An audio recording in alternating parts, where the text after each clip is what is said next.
Saya tidak ada unsur bersengaja, Pak. Saya hanya ilap ataupun emosi saat sehingga saya begitu. Entah setan apa yang ada dalam hati saya, Pak. Akar dari permasalahan ini, Pak, dari adik saya yang kecil. Kemarin ada cekcok sama kawan itu.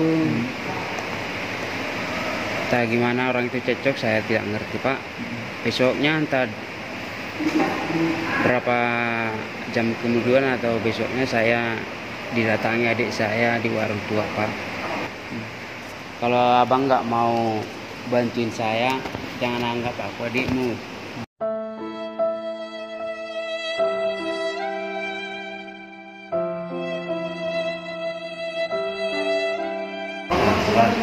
Shalom saudara yang dikasih Tuhan, hari ini kita kembali lagi dalam program kesaksian. Hari ini bersama dengan seorang anak muda, anak Tuhan, yang kita boleh dengarkan kesaksian hidupnya. Baik, Shalom, Lai. Salam, Pak. Ya. Nama lengkapnya siapa? Nama saya, Pak. Jadi kita berbincang-bincang ya, Lai ya. Ya, Tinggal di daerah mana, Lai? tinggal saya di daerah Rantu Prapat, Desa Ai, Desa Pamingke. Pamingke ya. Kasus Lai apa? Kasus saya kriminal pembunuhan, Pak. Tadi bilang di daerah Ai Mamike. Iya. Oke, jadi sudah berapa lama tinggal di situ? Saya mulai dari lahir saya sudah tinggal di Ai Pamingke, Desa Ujung Padang. Jadi sudah berapa usia? Usia saya sekarang, saya kelahiran tahun 1985, sekarang jalani 35, Pak. 35. Baik, langsung aja Lai. Bagaimana ceritanya ini? Kok bisa Lai lakukan pembunuhan? Bila diceritakan dari awal? Begini, Pak, saya pihak dari yang melakukan kriminal ini, Pak. Bahwasanya saya tidak ingin ataupun bersengaja untuk melakukan hal seperti itu, Pak. Awalnya gimana? Awalnya mulai dari akar dari permasalahan ini, Pak, dari adik saya yang kecil. Kemarin ada cekcok sama kawan itu. Entah gimana orang itu cekcok, saya tidak ngerti, Pak. Besoknya entah berapa jam kemudian atau besoknya saya didatangi adik saya di warung tua, Pak. Adik Lai cekcok sama siapa? Sama korban, Pak. Iya, baru didatangi adik Lai. Iya, Perempuan besok, adik Lai. bukan laki-laki, Pak. Didatangi adik Lai, Lai di kedai tua. Iya, Pak. Baru Adik saya namanya adik, dia minta bantuan atau gimana biar supaya permasalahannya diselesaikan, baraknya baik-baik lah gitu, Pak. Ya saya bilang kemarin waktu adik saya ngomong sama saya bilang entah adik yang salah ngomong gara-gara mabuk atau siapa, ya udah sama-sama kalian aja yang berdamai. Datang adik saya bilang sama saya, Pak, kalau abang nggak mau bantuin saya, jangan anggap aku adikmu. Ya ibaratnya kita namanya saudara, Pak, kan. Sentak kita dalam hati kita, kenapa adik saya ngomong gini, sampai kok gitu ngomongnya begitu, Pak, ya. Jadi ya udah saya langsung ngomong gitu, ya udah nantilah abang datang ke sana biar damaikan. Jangan lagi besok saya bilang sama gitu sama adik saya, Pak. Sudahnya saya tuh kurang ngerti atau saya udah kebanyakan minum atau gimana, Pak, ya. Namanya manusia, iya, Pak, namanya manusia lemah. Saya juga udah emosi atau gimana mikirkan ngomongan adik saya kepada saya, Pak. Saya bimbang pada waktu malam itu. Saya sambil tekuk dua minuman, saya kecemplungan gimana dalam hati pikiran gusar lah, Pak. Tiba-tiba saya minta pinjam kunci Honda kawan, saya ingin bertemu sama adik ya, sama adik lawan adik saya itu yang cecok adu Mau mulut. ketemu sama korban. Iya, sama korban Pak, di satu warung juga. Hmm. Ya saya jumpai, tapi saya jumpai di sana Pak, saya panggil, saya berkata pas sudah ketemu di sana mereka banyak rame, saya mengajak teman itu, yaitu teman soal adik cecok sama adik saya itu, si kawan si korban itu Pak ya. Saya ajak ke belakang, dianya bilang saya nggak berani Le, saya maunya berdua. Ya udah saya bilang berdua nggak apa-apa ya lah, bilang ke belakang bentar, nggak enak rame-rame, aku bilang gitu. Ya udah sesampainya di belakang saya bilang gini, kok sampai gitunya teganya berantem, kita satu kampung gara-gara sikit. Ya udahlah, kita salam-salaman aja, salam adik kita itu, gimana pun kita satu kampung. Kita gimana saya kurang ngerti atau apa, saya udah lupa gimana Pak ya, namanya saya pihak di sini saya juga kurang ngerti Pak ya. Tiba-tiba dalam hari itu, malam itu si korban ataupun dia adik lawan cecok adik saya ini Pak langsung mau kabur. Dia nggak mau, baraknya kayaknya nggak senang, mau minta pertolongan salam-salaman bersalaman sama adik saya. Saya juga nggak ngerti gara-gara apa kan Pak ya. Spontan dalam saya udah keadaan mabuk, udah gimana Pak ya, nggak terkontrol, ataupun saya udah agak malu dalam hati saya Pak ya, kok nggak mau adik ini bersalam-salaman gitu dalam hatiku Pak. Jadi spontan saya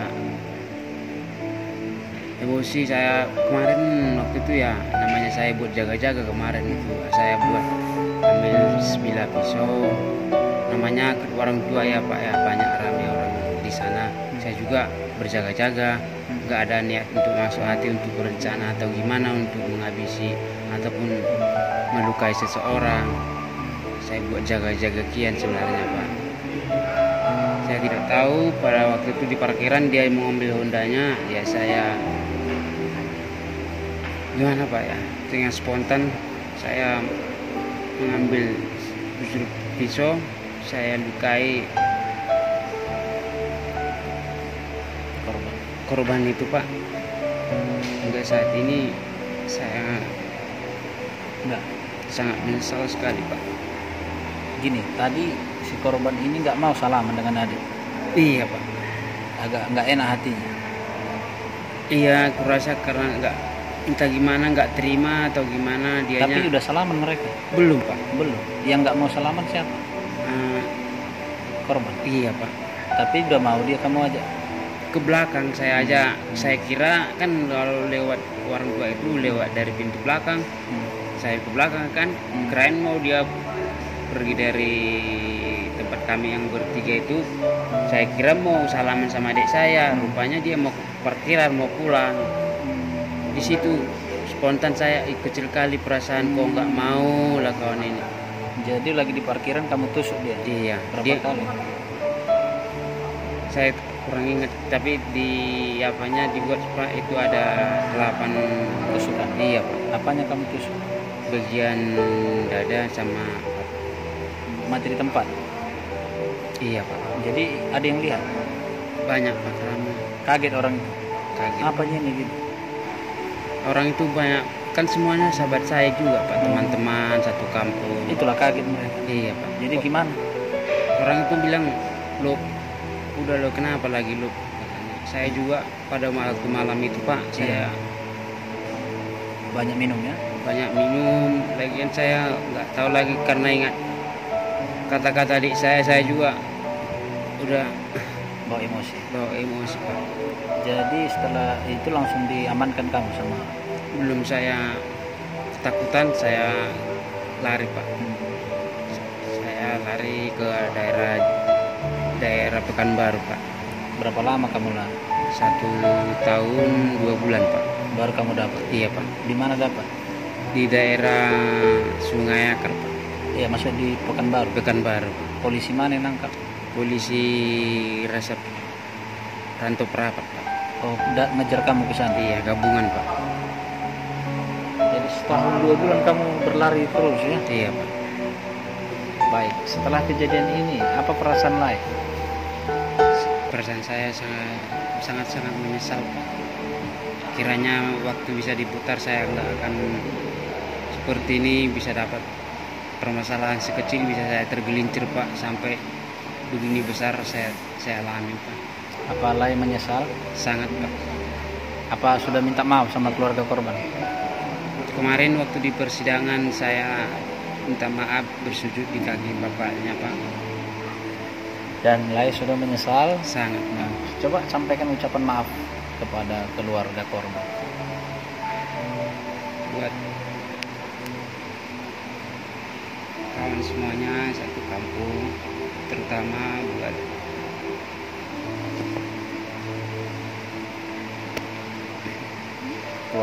keluarga korban, saya bermohon maaf yang sebesar-besarnya dari hati saya yang paling dalam. Saya ingin pintu maafnya dibukakan bagi saya. Mohon kepada Bapak Ibu, begitu juga dengan itu adik-adik yang ditinggalkannya. Saya mohon pintu maaf, begitu juga dengan famili-familinya semuanya. Begitu juga buat Bapak Kepala Desa, buat Pak Budi, saya mohon maaf yang sebesar-besarnya. Dari sekali lagi saya mohon maaf dari bapak-bapak semua, ibu-ibu semua yang ada di kampung. Terima kasih semuanya.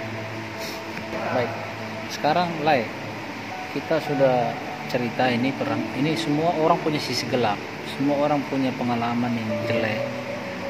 Itulah disebut dengan titik jatuh, titik down ya.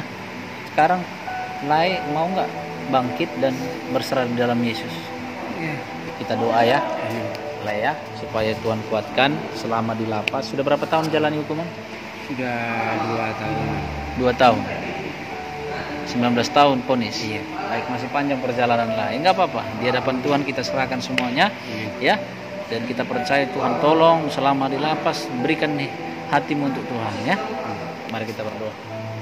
Bapa di surga, terima kasih buat kesaksian hamba-Mu Lai di tempat ini yang menyadari akan segala perbuatannya yang sudah dilakukannya Bapa, yang salah di hadapan Tuhan, tapi hari ini dia berserah di hadapan-Mu Bapa, minta ampun Tuhan semua yang dilakukannya dulu Bapa, atas karena kesengajaan atau tidak, atas karena pengaruh minuman keras dan lainnya Tuhan, semuanya sudah disesali dan sudah dilepaskan oleh hamba-Mu ini. Berkati dia Tuhan untuk memulai titik baru bersama Tuhan, biar juga dia Tuhan boleh berlangkah berjalan bersama Tuhan.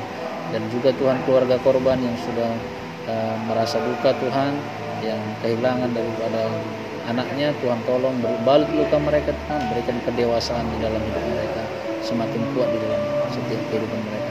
Terima kasih, berkati hamba-Mu Lai ini yang juga akan menjalani hukuman di tempat ini, berikan kekuatan, berikan semangat menjalani hukuman sampai nanti bebas Tuhan. Kami percaya Tuhan tetap tolong, berikan masa depan yang penuh harapan yang baik. Terima kasih Tuhan, dalam nama Yesus kami berdoa dan mengucap syukur. Bersama kita katakan Amin.